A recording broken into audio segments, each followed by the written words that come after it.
you have gathered us, O Lord God, to praise you and to worship you in spirit and in truth. Lord, please give us, O Lord,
Good evening, everyone.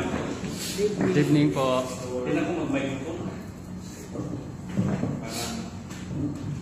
Takot ko kasi mic. Open your Bibles, please, in the book of Genesis.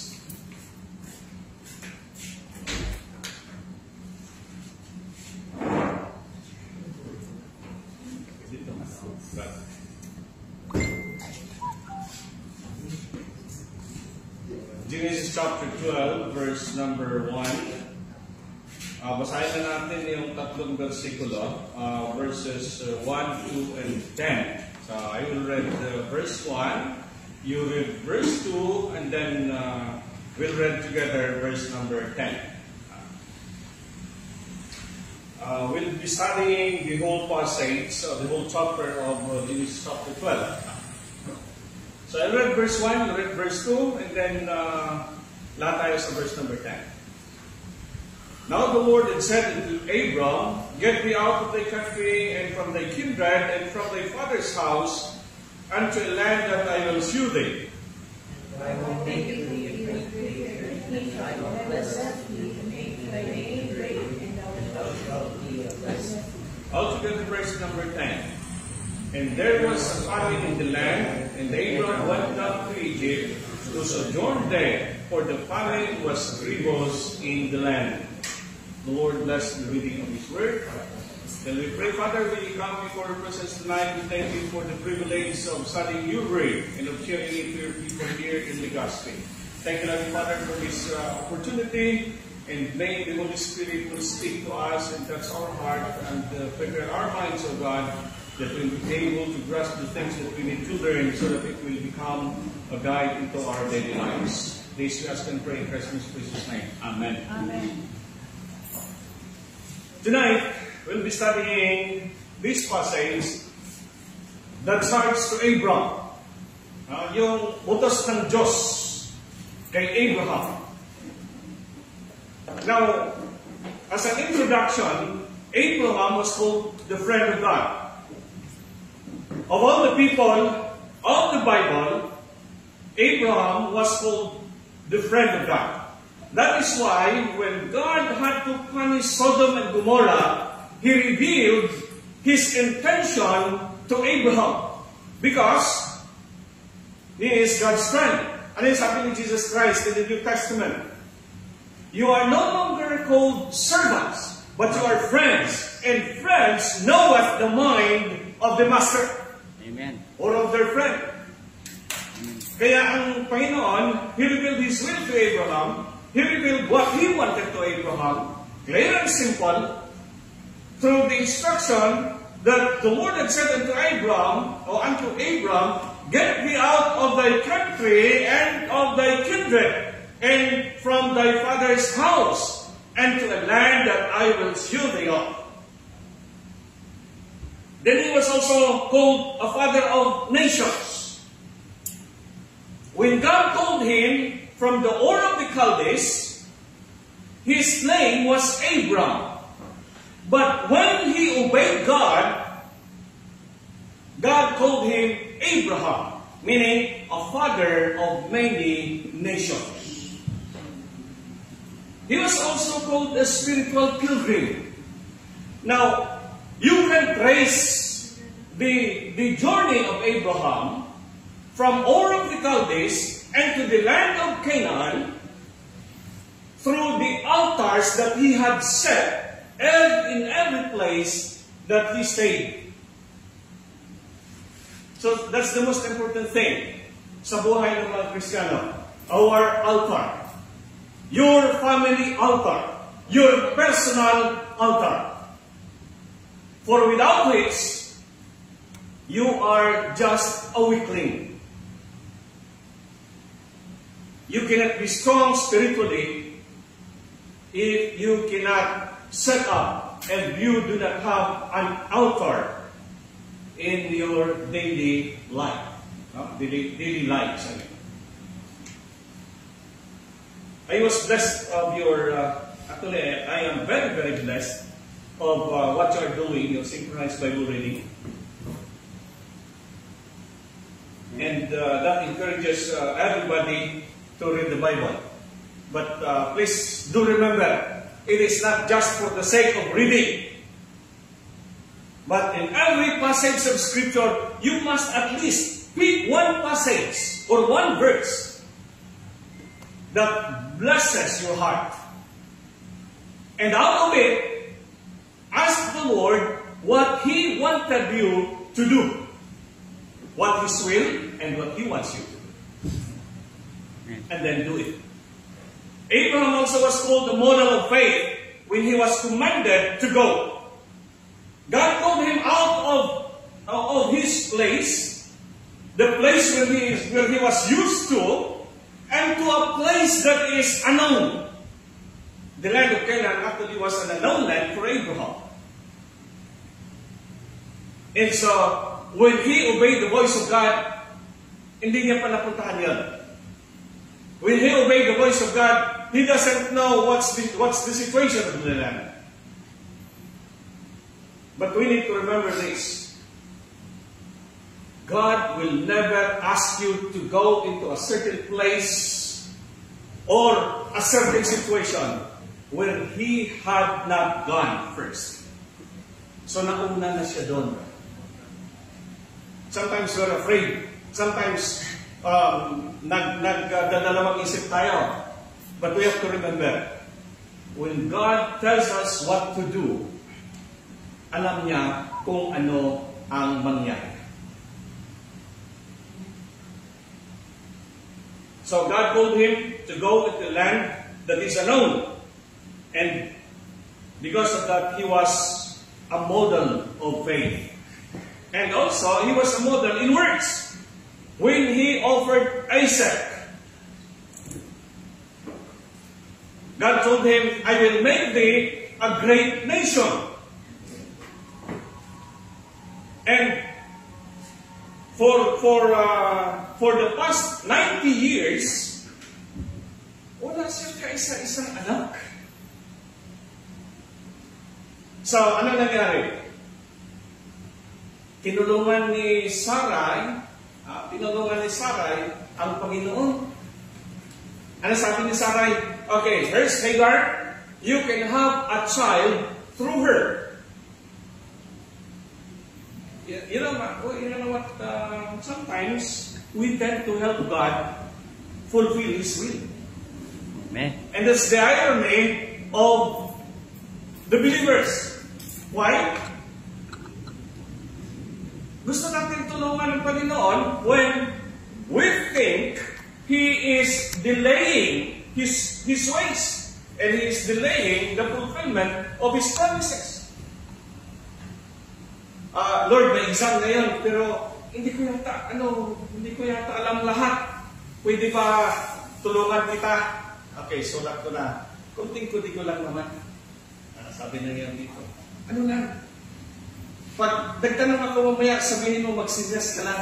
Sign language. Tulungan natin, pagtulungan natin, Panginoon. Sometimes, we want to do things, and we want to have it done. So, we tend to help God.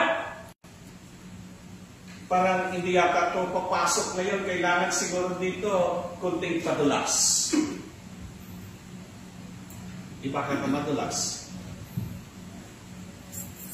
So, don't try to help God. Amen.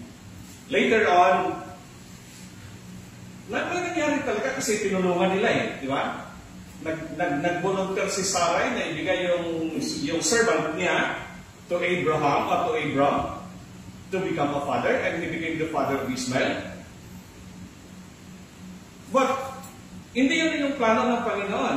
God's plan is for Abraham to have a son from Sarai herself.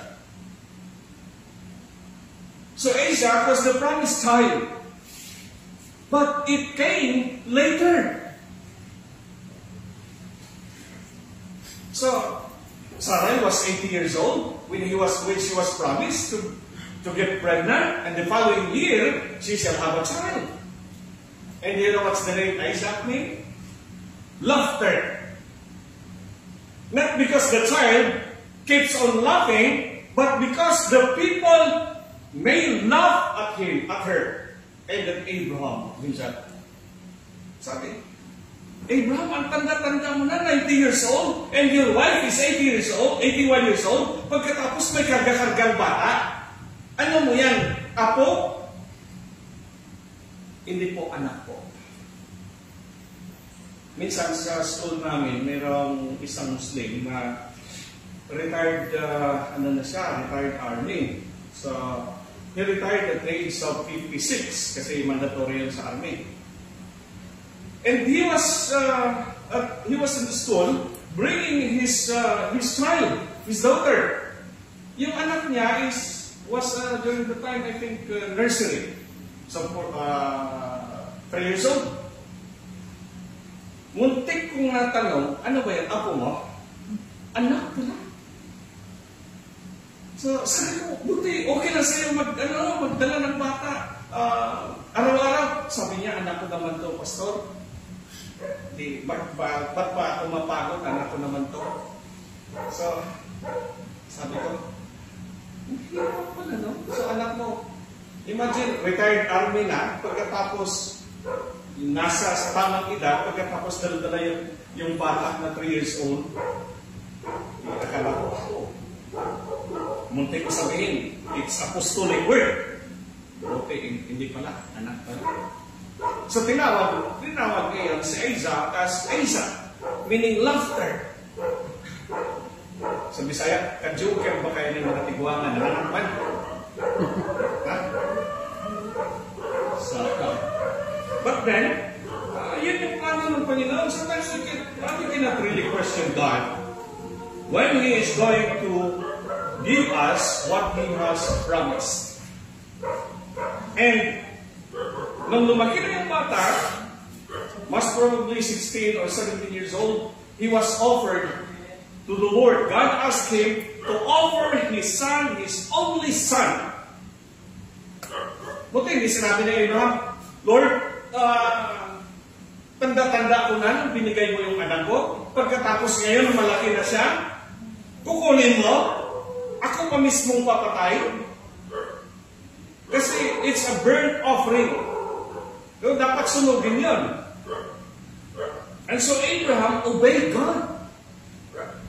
You know, sometimes we tend to question God when He tells us to do something that is contrary to what we want and contrary to the norms of the present day.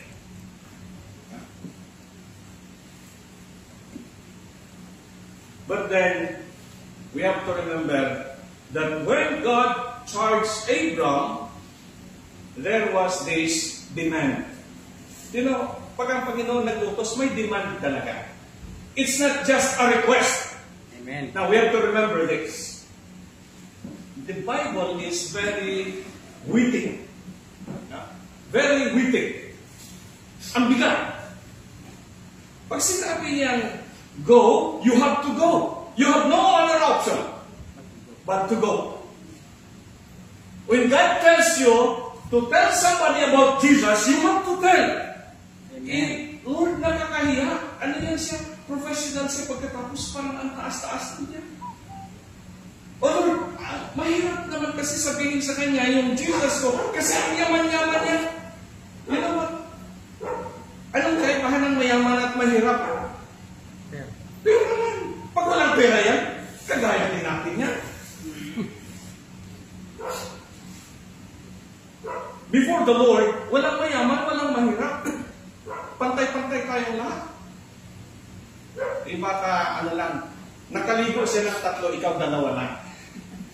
Gawin mo ng 3 rin para makapagsalita. You know, when God charged Abraham, He demanded, Abraham, sabi niya, get thee out of thy country. Alis ka dyan. The demand is actually absolute. No other option. This denotes complete departure and complete separation. There is no neutral ground for Abraham. No other option but to go. Either he goes out or he stays in. But God asked him, get me out of thy country. You have to cut ties with your country to the place where you used to be. Lord, gusto ko lang naman umupo. Gusto ko lang naman mag-church na yung nakaupo lang. Pagkatapos, pag sinabing tayo, tayo lang. Gusto ko lang naman yung parang simpleng buhay ba? Do I need to spend time studying your word? Eh bakit okay lang naman yan si Pastor magsabi na, okay, basahin natin ito. Pagkatapos, pag uwi sa bahay, okay na.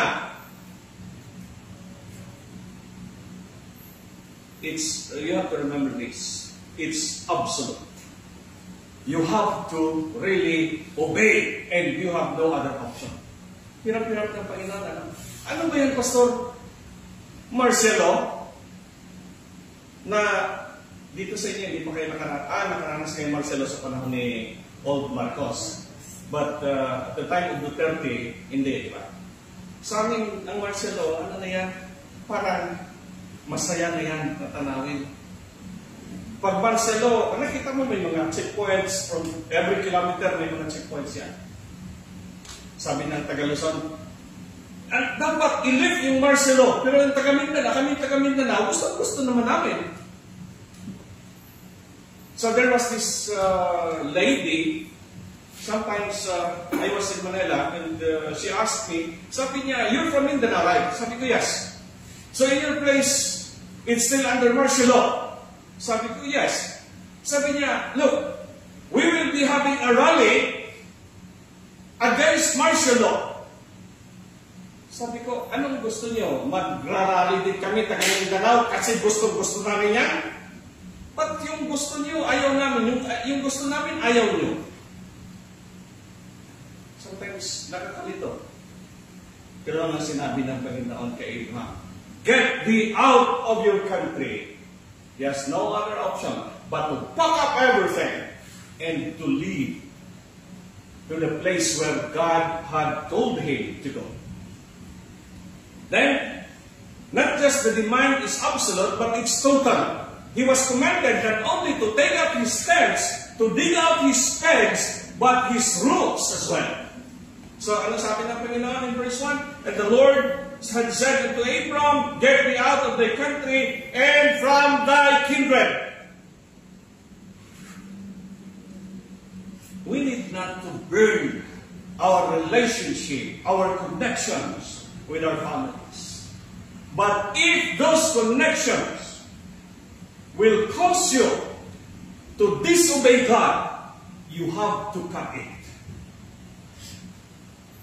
We need not to hate our families. Sabihin natin, ayaw ko sa inyo kasi magkaiba na tayo.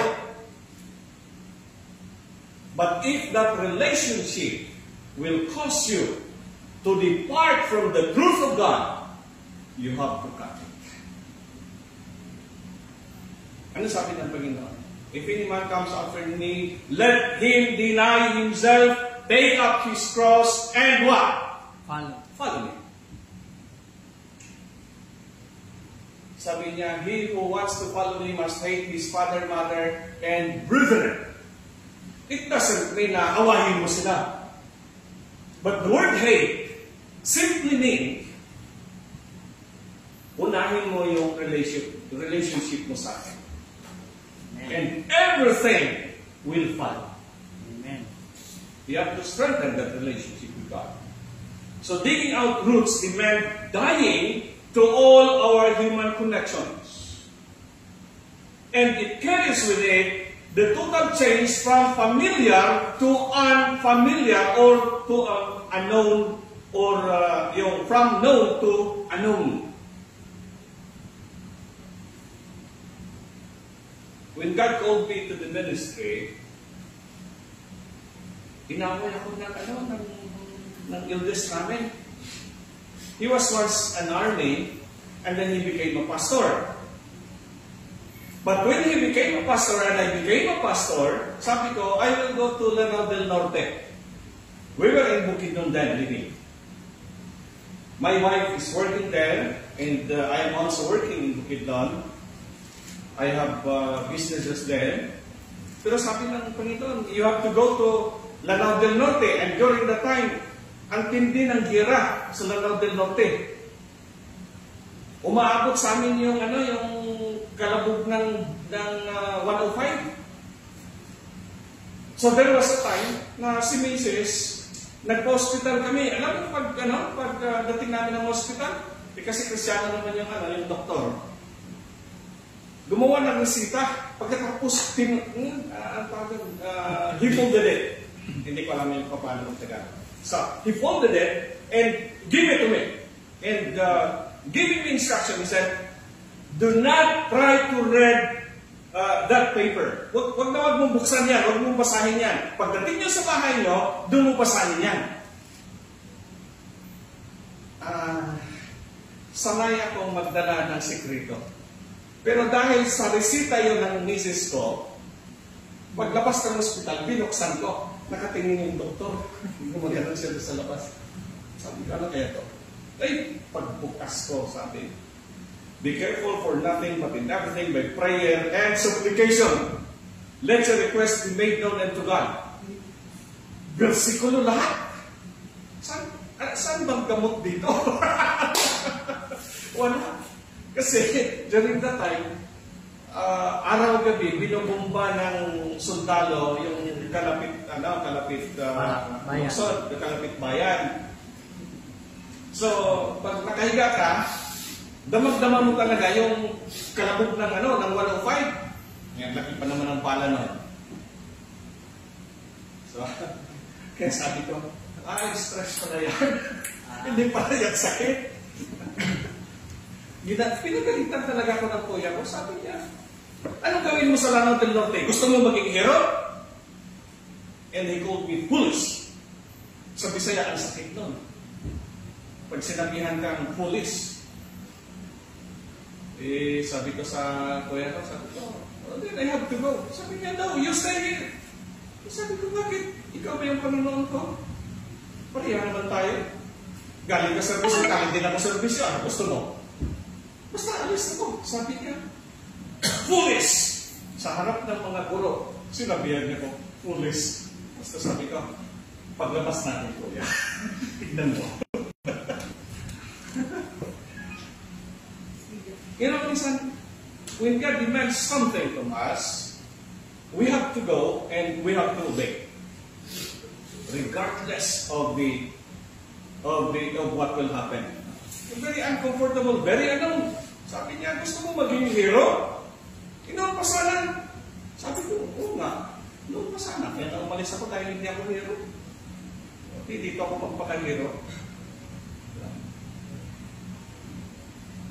Not only God demanded Abraham to get out of his country and of his families and of his ties, but also there's the deal of God. Now, verse number 2.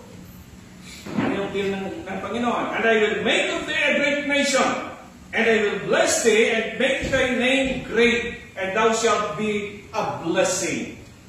When God asks you to do something, there's always a blessing na kasama niya. May kasamang panalangin yan. Huwag mong pagdudahan. Sabi ng Panginoon, sabi ko sa staff sa Maynila, sabi ko, i-book mo sa DFA, saan tayo makapasok? Whole Philippines. Alam niyo, whole Philippines na satellite offices ng Department of Foreign Affairs, sarado, kulibok. May opening lang 26 pa ng October, and I have to have the work done ahead of time. Ang bukas ng Legazpi. When I got the result, sabi ko, okay, i-book mo ko ng bus pa Legazpi kasi wala ng flight. So, nabook ako ng bus. Sabi ko, yung medyo komportable naman. And tuwang-tuwa ako kasi yung ma-incline na bus yung Pinyang Francia. Pagsakay ko sa bus, sabi ko, ano to? Kasi si Rock, yung niya, tawag nila? Sandalan. Yung sandalan niya, hindi stable. Pag sumandal ka, ganun ka kagad. Sabi ko, incline niya. Decline niya talaga. Sabi ko sa driver, boss, baka pwede itong mapayos. Ang layo kaya ng Legazpi. Sabi niya, pagdating natin sa Quezon, basta Quezon Province, sabi niya, ipaayos natin yan. Pagdating ng Quezon, sabi niya, sir, wala ng tao. Sino bang tao dyan? Alaog na ng madaling araw. Hindi. Hanggang nakarating ako dito. Nakarecline. Grabe na yung ano ko. Sabi ko, Lord, ano naman to? Ito na ba to? Pinapahirapan mo naman ako. And then, buong akala ko, I just spend at least 2 to 3 days. Ay buong linggo. Natapos kanina lang umaga. I arrived Monday morning. And then, Wednesday morning ko kanina nakuha ang dokumento. Amen. Praise God. Sabi ko, Lord, wala na bang mas mabilis? Hirap. But you know what? There's a blessing. Yesterday night, nag-ikot-ikot kami doon sa Sawanan. Ha? Sawanan. Sa may boulevard. And doon nakita ko yung there's this blessing. First is that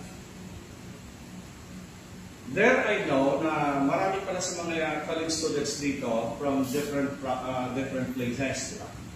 So, sabi ko sa ministry director ng ministry natin, sabi ko, you do a research sa Legazpi kasi I want it mabuksan para sa campus ministry. Maybe next year, buksan natin ng sabi ko sa kanya, campus ministry sa Legazpi.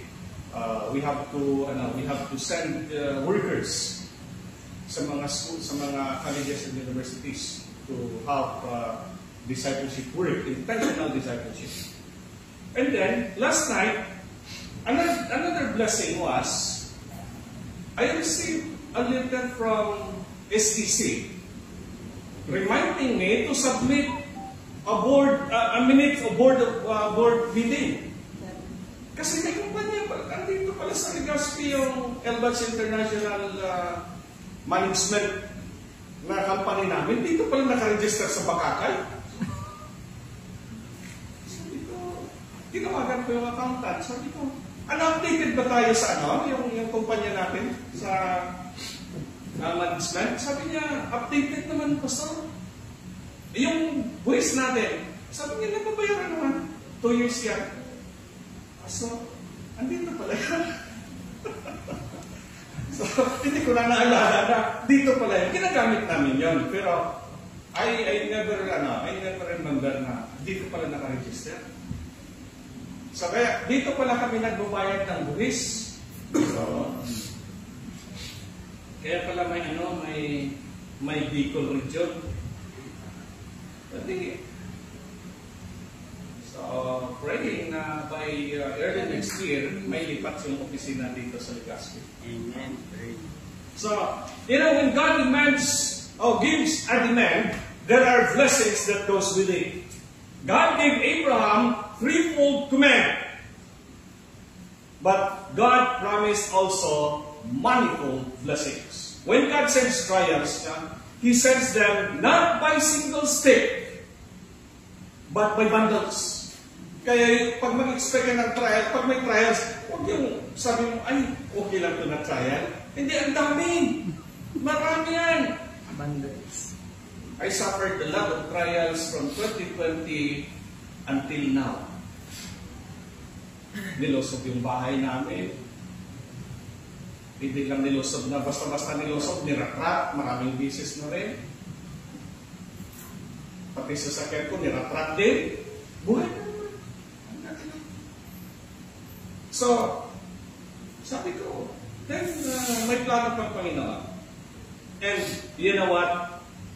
On the other hand, when God sends blessings, He sends them by bundles upon bundles. Sobra-sobra talaga. I lost more than 100 million sa panahon ng COVID. Pero hindi ako milyonaryo. Hindi ko nakikita yun. Maniwala ka, sabi nila, daming pira, maniwala, hindi ko nakakita nun. Lista lang.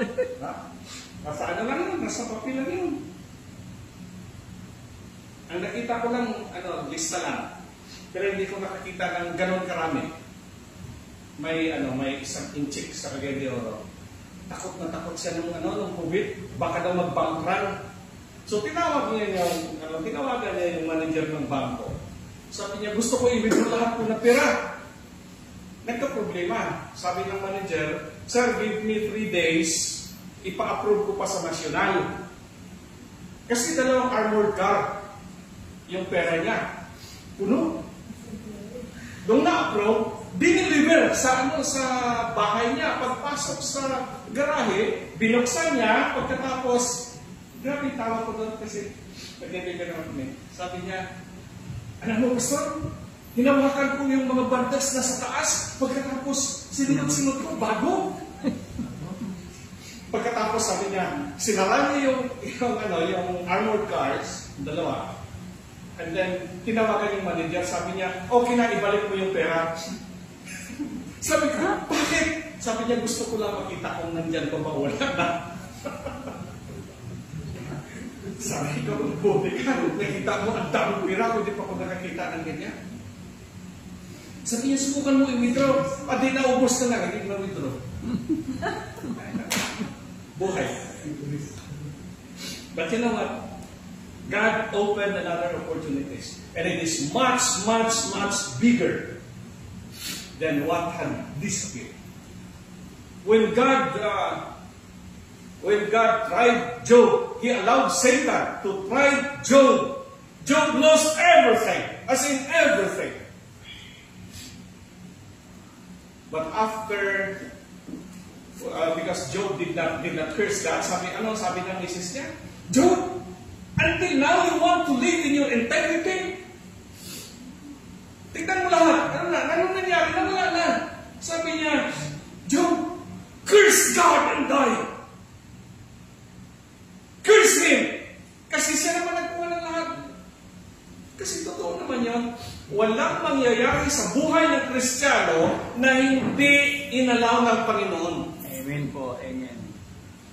Kahit yung pagkalagas ng buho ko, yung pagkalagas ng buho natin, ang kapal-kapal ng buho ko dati. Tinaga ako sa Afghanistan. Yung talagang tinamaan talaga. Pag-alis ng helmet, tinamaan talaga ako sa ulo. Pero hindi alam niya anong nangyari? Walang hindi. I got no wounds. Kasi ang kapal ng buho ko. Ngayon sabi ko, dapat ito magkamot. Hindi ganito. Dito na, para 2. Sige na lang. Sabi naman ng Biblia, alam ng Panginoon kung ilang buhok yung nalagas. Kaya, binilang naman ng Panginoon, sabi ko, hindi naman ako, totoo naman ko. May ginagamit ko, hindi rin tumulong. But you know what? When God asks you to do something, and you think you failed, and hindi mo nakita yung resulta, don't try to be discouraged. For the whole 5 years, wala kong nakita pumasok na pera. But God sustained us. 10 sasakyan na wala. Yung mga pick-up SUV kotse, nawala lahat. Heavy equipment, nawala lahat. Pero buhay pa naman ako. Buhay pa naman kami. Tumataba ka. I never get discouraged. Minsan sabi ni Mrs., wala, makakabawi pa kaya tayo? Sabi ko, basta buhay mo, nakabawi talaga. And, the gospel is a blessing. I got all my documents validated, authenticated in this place. Amen. And nung nakita na counterpart ko sa Singapore na talagang totoo yung papel, pinadala ko kanina, nagsisigaw siya, sabi niya, this is what it is. I'm looking for this, and I'm waiting for this. And then sabi niya, on the 27th, we will be arriving in the Philippines. And then, sabi niya, lahat ng airfare mo, ako na bahala. Sabi ko, bantay ka. Lord, grabe yung trabaho. Wala akong mapasok. So, when God demands something, there is always a blessing. But when you disobey, there is always a hastening. Anong hastening to? Okay. Look at Abraham. Di ba tinulungan nila yung Panginoon? Nagkaanak si Abraham at saka si Hagar kay Ismael. Kaya hanggang ngayon, ang gulo-gulo ng Middle East. Hindi yan dahil sa mga loko-loko yung tao doon. Dahil yan sa kasalanan pa ni Abraham. Dahil yan na tinulungan ni Sarah yung Panginoon. So look at the consequences. Century ang inabot. Until now, mayroong peace accord, Abraham Accord. But it's not a guarantee na maging peaceful ang Middle East. Mag-aaway pa rin yan kay Israel.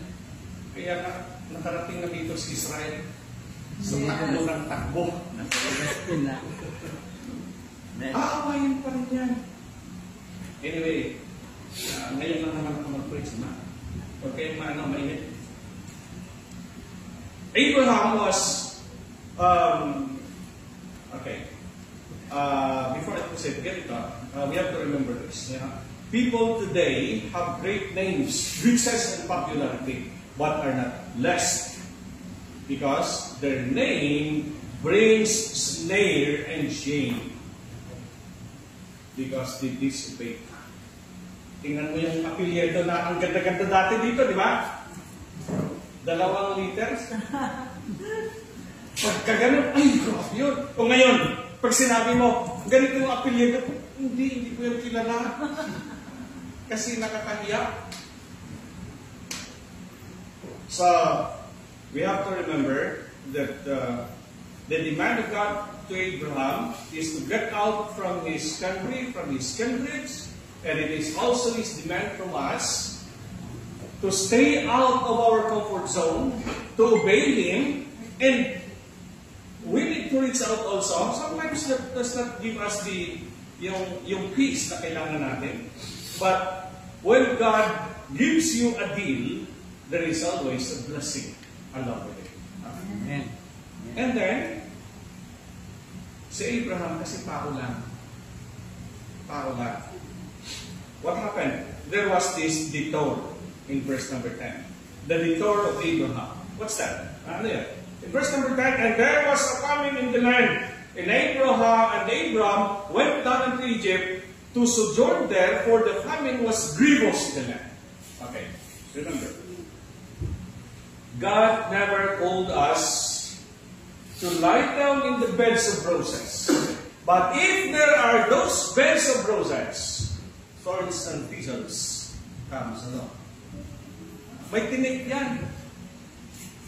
Di ba, binigay mo kay Mrs. yung rose. Ang ganda-ganda, sarap-sarap ng pakiramdam ni Mrs. Pero pag hinawakan niya ng todo, ano yan, matitisod yan. He responded to God's call positively, but he faced a crisis.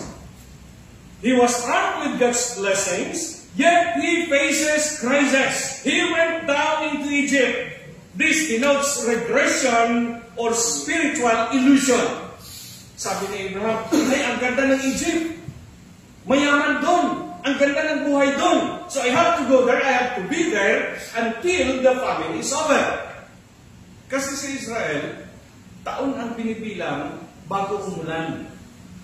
Dito sa atin, 5 buwan, 6 na buwan lang, ulan-ulan. Sabi natin, wala na, hirap na yung buhay. Sabi ng mangingisda, Lord, bigyan mo lang ako ng bigas, ako bahala sa ulam. Pero pagdating sa dagat, walang nakuha. Kinabukasan, wala. Sabi ni Peter, Lord, we toiled all night and we caught nothing. Have you experienced in your Christian life that you toiled all night, you toiled all these years, and you get nothing? Sabi niya, Lord, I caught nothing. I was so afraid when I left my family in Bohol a month ago. Buwan na. Sabi ni Mrs., ano pagbalik mo? Ganon na naman? Ay, hindi. Kung dati nakashort sa Pilipinas, pagbalik ko, long pants na. Pero bawat balik ko, pag alis shorts, pagbalik short. Walang S. Pero short pa rin. Pero ngayon, sabi ko sa kanya, okay na. Pagbalik ko, okay na to. That's why I praise God for the opportunity na tinanya ko dito sa Legazpi. Amen. Pero sana wag naman ako magtagal dito. Sabi ko sa taga-DFA, Sir, baka tatanda ako dito. Sabi niya, Sir, basta dumating na yun.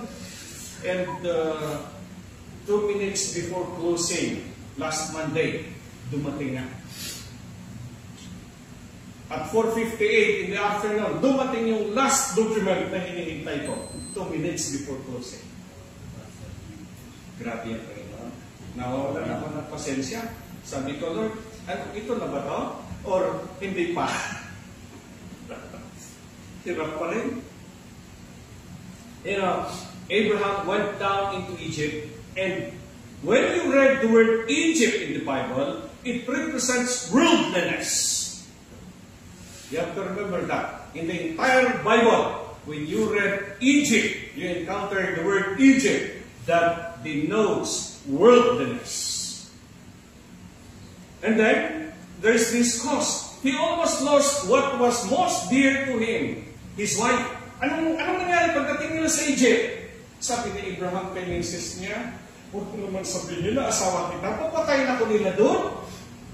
Kasi ang ganda-ganda ng wife ni Abraham. Kaya, ang hirap pala kung maganda yung misis ko. Pinagpapagplanuhan ng iba. Buti ba hindi, walang nagplano. Ay. Baka hindi na ako maging Christian.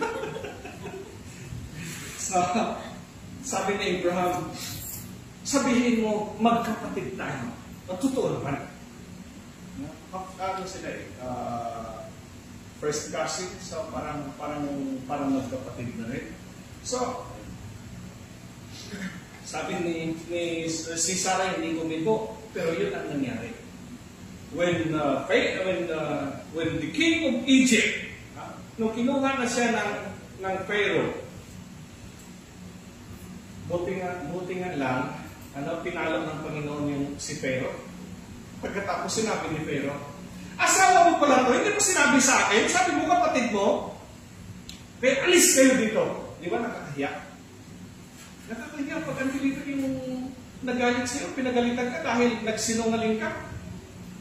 Nagsinungaling si Abraham. He was a man of faith, he was a friend of God, he is a friend of God, a man of faith, a man of principle. Then, there was a time na nagsinungaling siya, pinagalitan ng unbeliever. Nakakahiya. Sobrang sakit ng sampal na yun.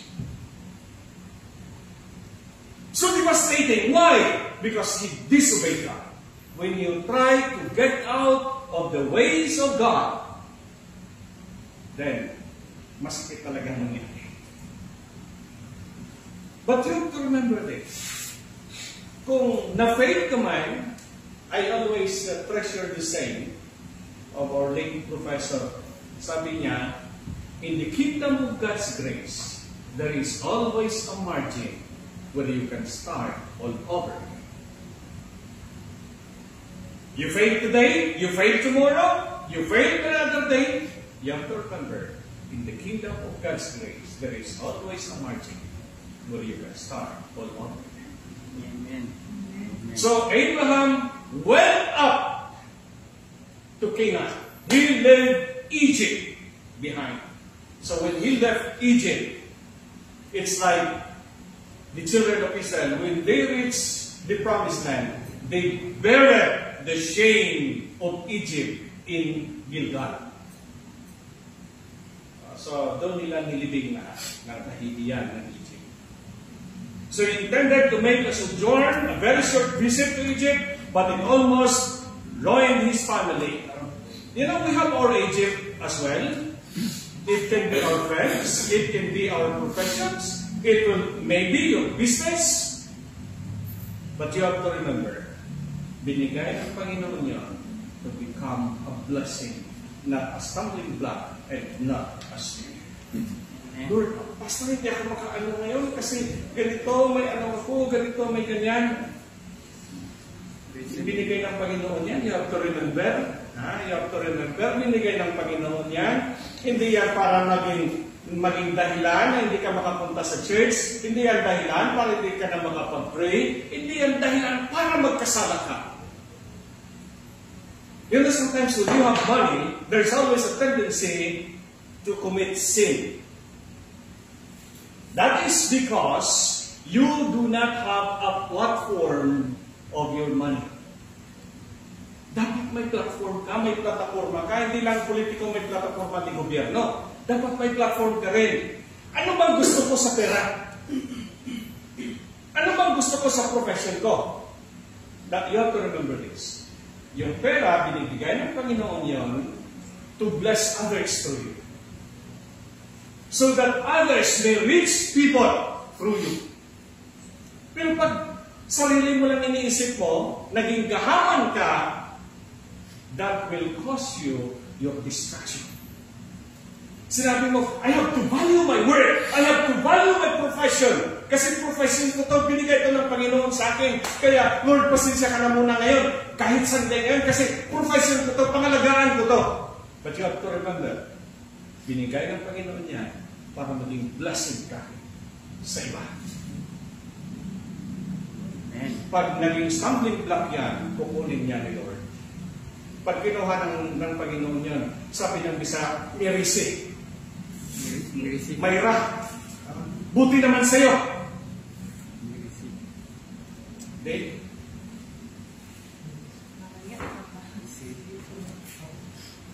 Buti nga, nangyari yun. Di ba? But we have to remember, unless we depart from our Egypt, we will lose what is most dear to us. When God made this charge to Abraham, He expected Abraham to obey wholeheartedly. When God asks you to do something, you have to do it. Because it is His will. No matter what, you have to do it. Pag sinabi ng Panginoon, puntahan mo doon para makapag-share ka ng salita ko, you have to be there. Amen. Huwag mo sabihin, ay, Pastor, pwede ba ano na muna? Kasi ganito, ganyan. Ay, sige, pagdasal natin, mawala yan.